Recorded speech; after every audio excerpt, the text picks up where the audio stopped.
How to break the loop of seeking validation. You pause before you speak. You filter your words, your tone, your opinions. You read between the lines of other people's expressions, looking for some invisible signal that says, yes, you're okay now. And even when you get that nod, that message, that like, that text, it only holds for a moment. Then the unease comes back. You're not stable. You're waiting for someone else to stabilize you. You might think you're just trying to connect, but the truth is more uncomfortable. You're trying to be chosen. And that subtle difference between being with someone and being approved by them is what creates the emotional loop that's quietly running your life. It's not just about people pleasing. It's deeper than that. It's the feeling that, unless someone reflects your worth back to you, you're not allowed to feel it on your own. So you spend your time adjusting, softening, waiting, hoping, not because you're weak, but because your nervous system is trying to keep you safe.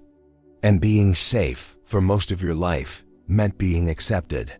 This loop doesn't start in adulthood. It's built early, through experiences where your worth was measured, where affection came with conditions, where attention was unpredictable. You may have learned that expressing who you were wasn't as effective as adapting to what others expected. That survival, emotionally, meant being readable, agreeable, and non-disruptive. So you internalized a rule: if I'm not validated, I might not be valuable. And now, even as an adult, you keep checking for permission. Permission to speak, to feel, to decide, to exist. And every time that validation doesn't come, it doesn't just sting. It destabilizes your whole sense of self. You start questioning what you said. You replay the conversation. You feel off, even when nothing was directly wrong. That's the invisible cost of outsourcing your worth. What makes this harder is how subtle it all is. You're not consciously asking for approval. You're just trying to read the room, to be respectful, to keep the peace. But underneath all that is a nervous system wired to seek safety through acceptance, and a mind that was trained to measure its value based on the emotional reactions of others. And here's the trap. The more you seek validation, the less you trust your own internal signals. And the less you trust yourself, the more you seek validation. That's the loop. You begin to lose access to your own direction. You shape your choices around what feels safe instead of what feels true. And slowly, without realizing it, you become dependent on something external to confirm something that should have always been internal. So the real question isn't, how do I care less about what others think? That's not the goal. We're wired to care. The deeper question is this: what happens when my sense of self is built entirely on how others respond to me?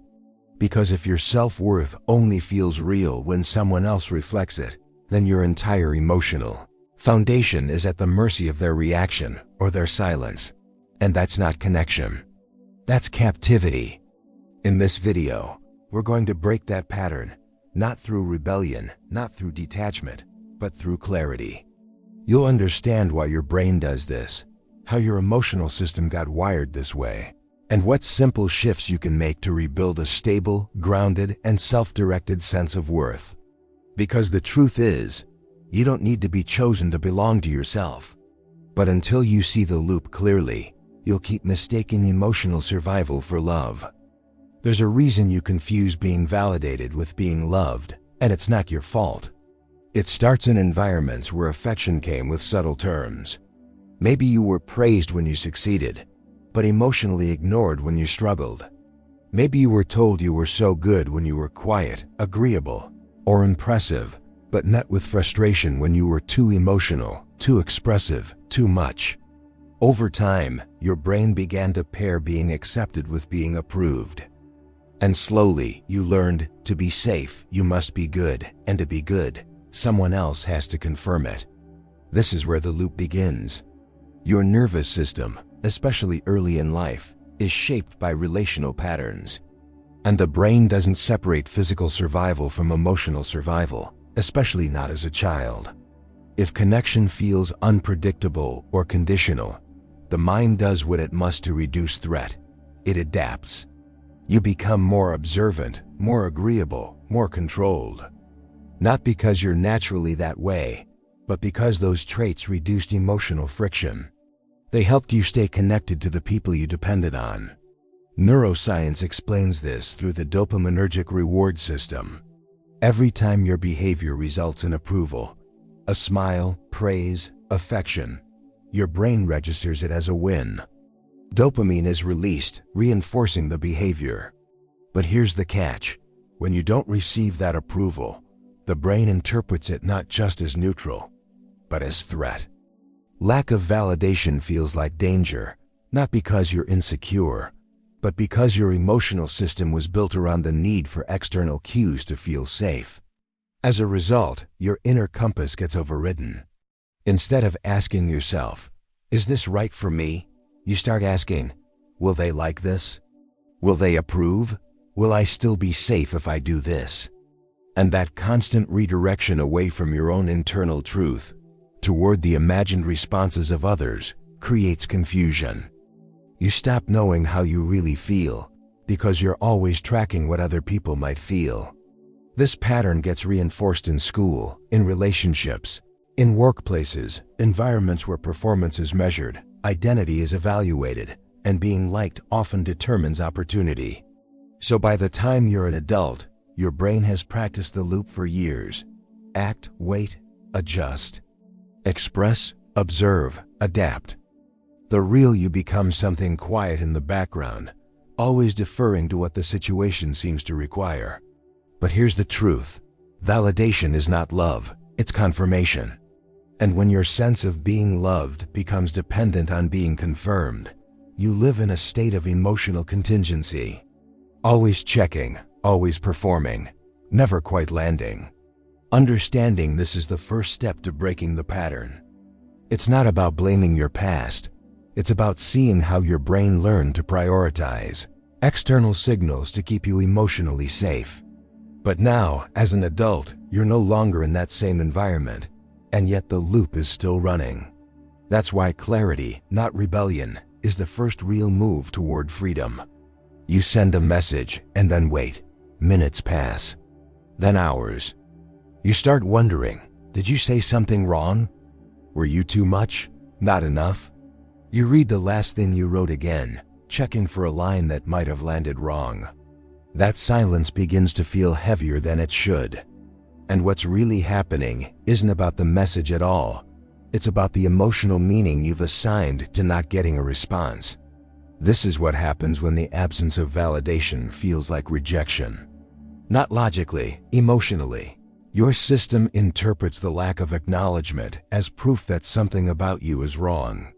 And that reaction, however irrational it might seem, is deeply rooted in how your brain evolved to handle social threat. Neuroscience has shown that social rejection activates the same brain regions as physical pain, particularly the anterior cingulate cortex. That's why even a small sign of disapproval or being ignored can trigger an outsized emotional reaction. Your brain isn't just disappointed. It thinks something important is at risk.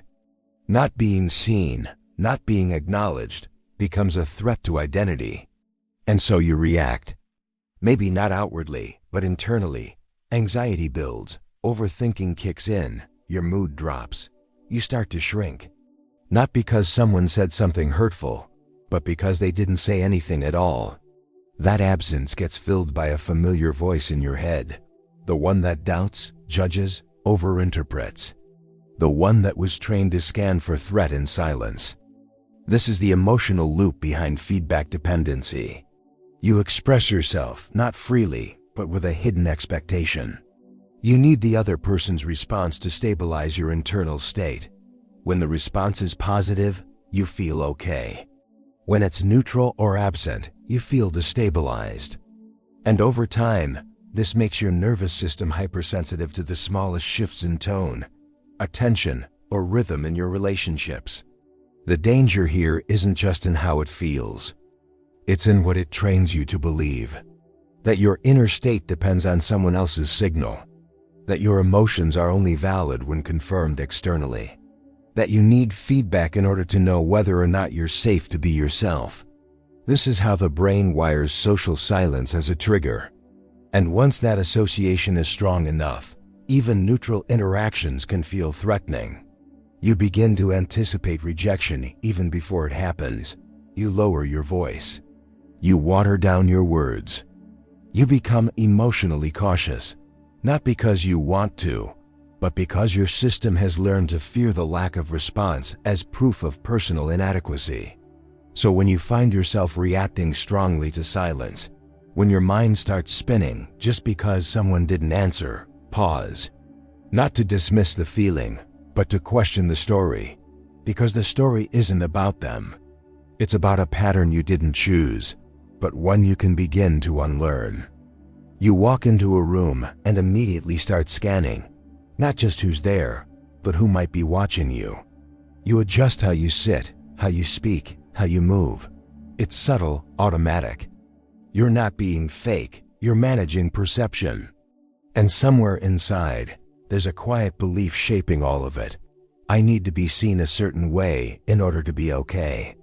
This is where validation seeking stops being an occasional behavior and becomes a way of existing.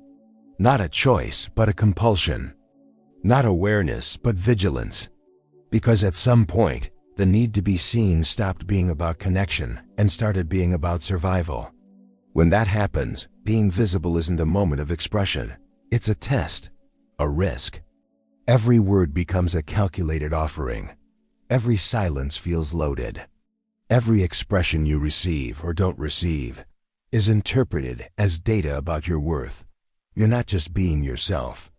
You're watching yourself being watched. And that's when the loop becomes a prison.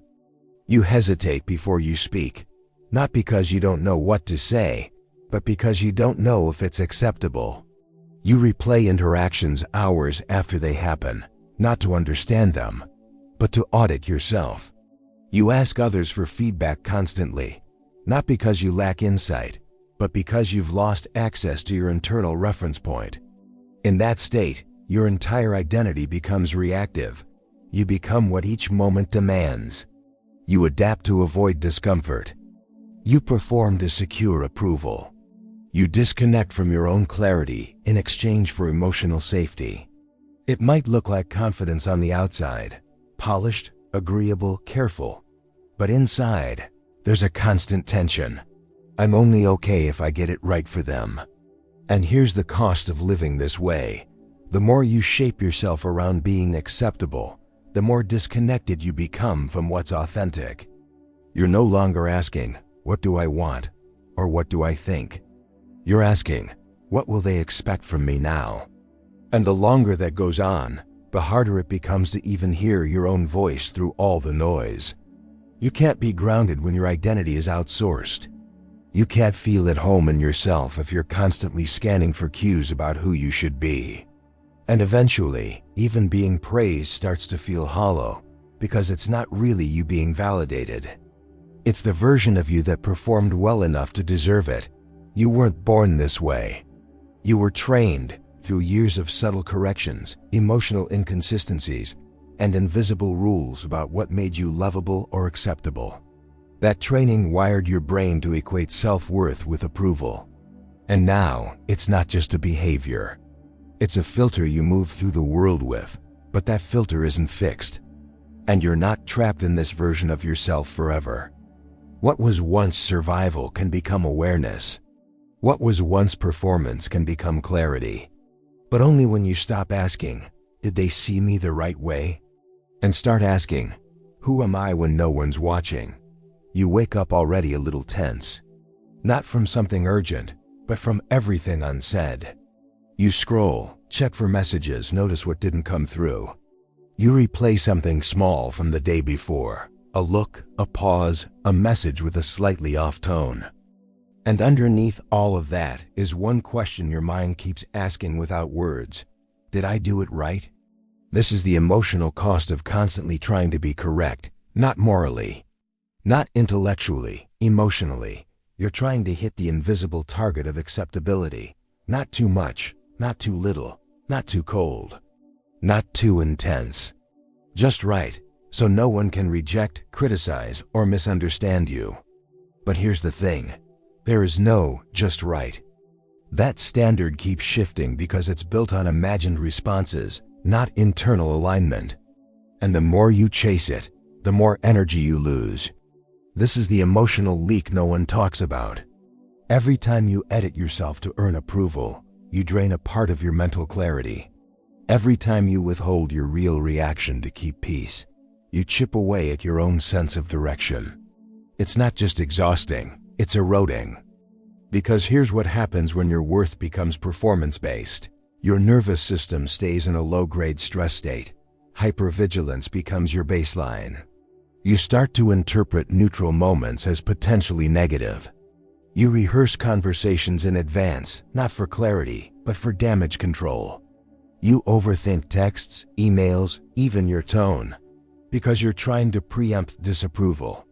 And all of that costs energy, focus, presence, emotional bandwidth. This is what we call a validation leak. You give away your attention, not to what matters, but to what might go wrong if someone misunderstands you. You're not living, you're managing impressions. And eventually, that chronic anticipation becomes your default mode. The worst part? You might be praised for it.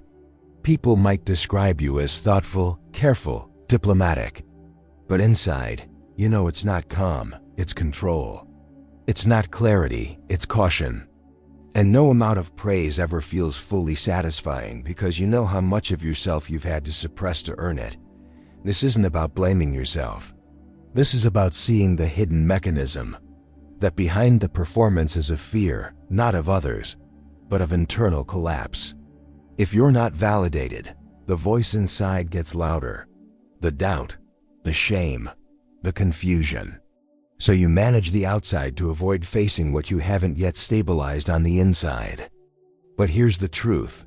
Validation feels so powerful because it temporarily quiets the noise. That's all it does. It gives you a moment of peace from the storm of self-questioning. But the storm always returns, unless you start turning toward it. And that starts with a different question. Instead of asking, how do I come across?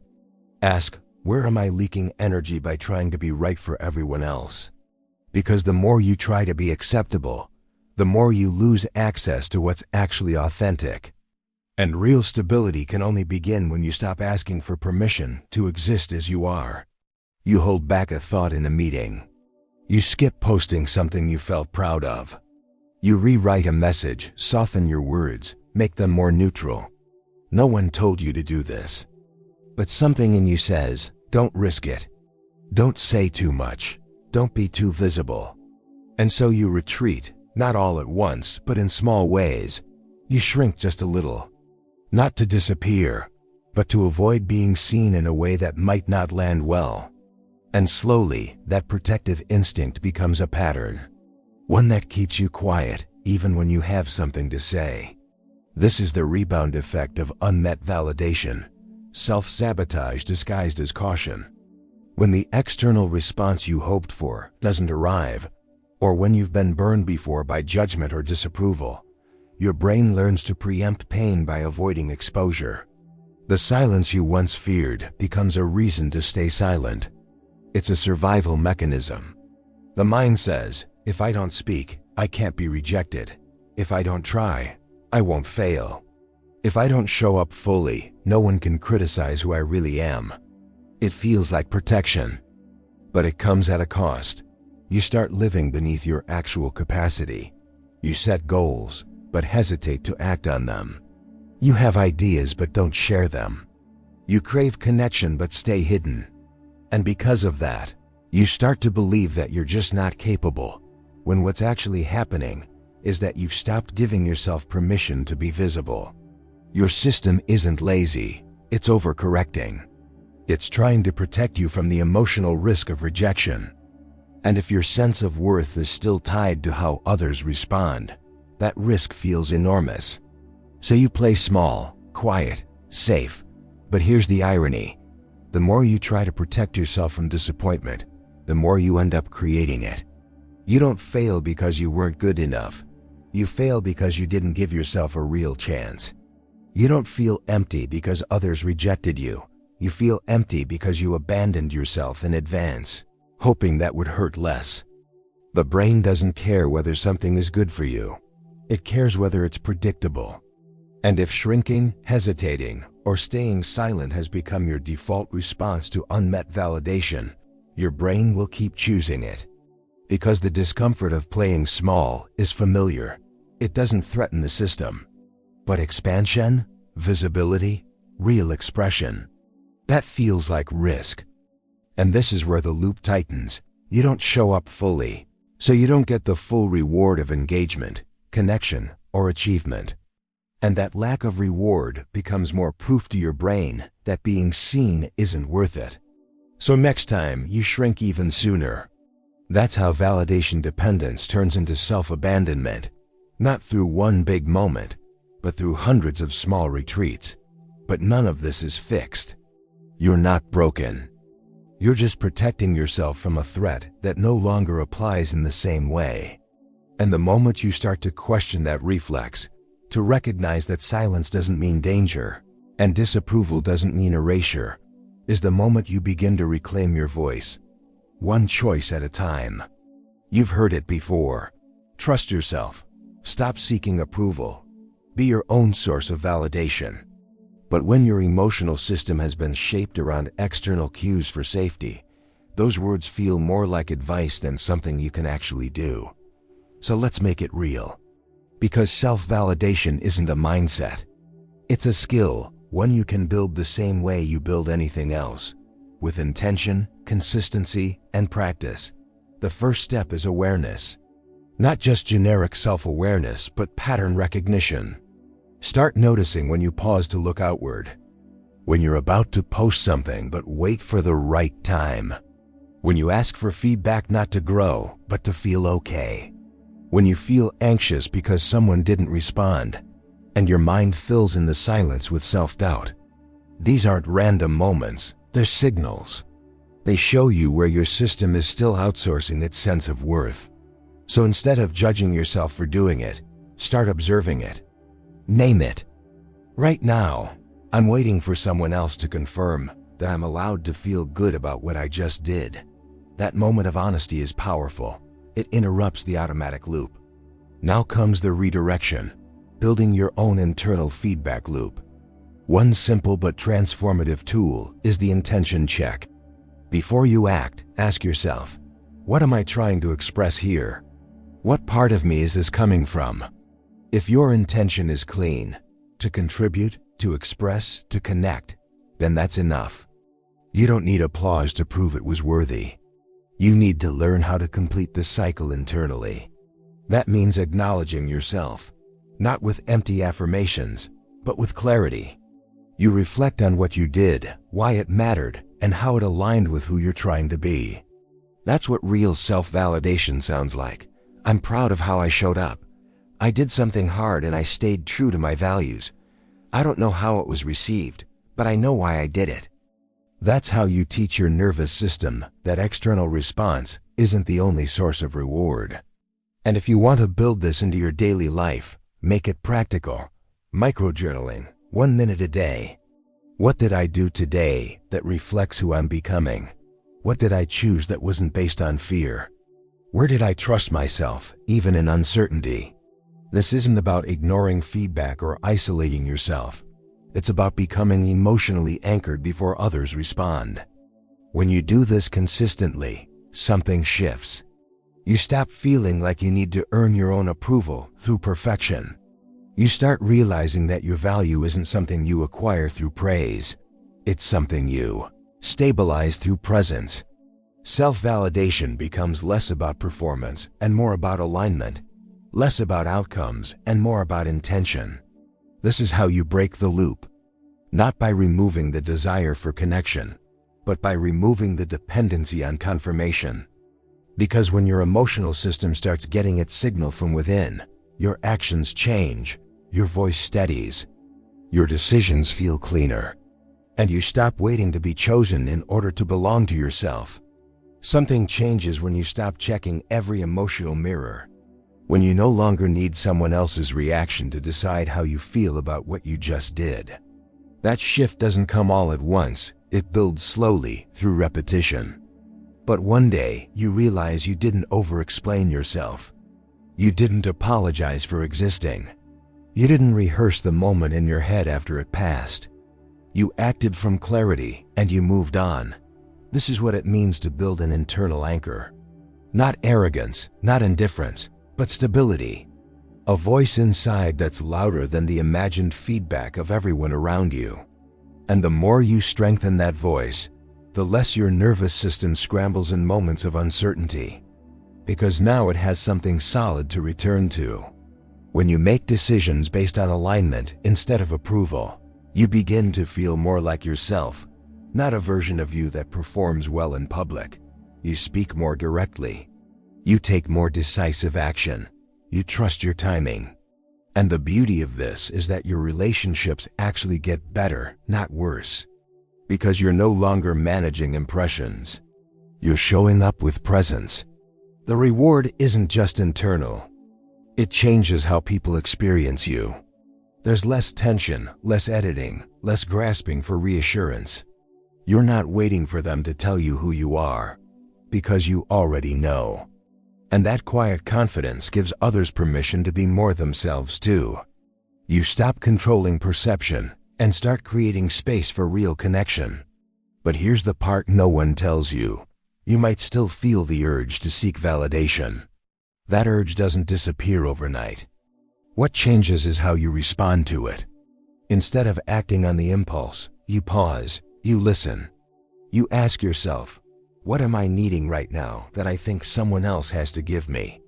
And in that pause, you create room for something new, not a performance, but a return to presence. You're not erasing your need for connection. You're just updating the terms. From dependency to reciprocity. From desperation to dialogue. From projection to clarity. You're learning to be in relationship without using others as emotional proof of your worth. This is the integration point, where the work you've done, the pattern recognition, the intentional redirection, the internal reinforcement, starts to take root in your identity. It's no longer something you do once in a while. It becomes how you relate to yourself. And from there, everything else shifts. Because the truth is this, emotional freedom doesn't come from cutting off your need for others. It comes from no longer needing them to define you. And once your primary reference point is internal, once your nervous system feels safe because you are showing up for yourself, you begin to feel a kind of stability that no amount of validation could ever match. You're never going to stop caring what people think. That's not weakness, it's being human. We're wired to want connection, to crave belonging. The problem isn't that you care. The problem is what you sacrifice in order to be accepted. When your worth depends on being chosen, you start to shape yourself around what others will approve, not around what's true for you. You hesitate to speak, hold back your ideas, question your feelings, and second-guess your instincts. And every time you do that, you abandon a part of yourself to stay safe. But the safety is temporary, and the cost is long-term confusion. Validation feels good because it creates short-term emotional relief. It quiets the inner noise for a moment. But when you rely on it to feel okay, your sense of stability becomes fragile. Because it's no longer anchored in clarity. It's tethered to someone else's response. And that's not grounding. That's dependency dressed up as self-awareness. The shift begins when you realize your value is not a vote. It's not something to be earned through performance or proved through approval. It's a signal you reclaim from within and reinforce through presence, practice, and pattern breaking. You stop needing to be right in every interaction. You stop rewriting yourself in real time. You stop outsourcing your peace to people who were never responsible for giving it to you. And instead, you build a quieter kind of confidence, one that doesn't show up in the form of bold declarations, but in small, consistent choices to trust your own direction. That's what self-trust looks like. It's not about knowing everything. It's about no longer abandoning yourself when the room goes quiet. It's about staying rooted in your intention, even when the feedback is absent or unclear. It's about asking yourself, did this align with who I want to be? And letting that answer be enough. So here's the truth, clearly and without performance. You don't need to be chosen to belong to yourself. You don't need a reaction to validate your reality. You don't need applause to make a decision feel real. What you need is to remember, moment by moment, that your internal signal is not broken. It's just been drowned out by years of seeking permission. And now, you're allowed to turn it back up,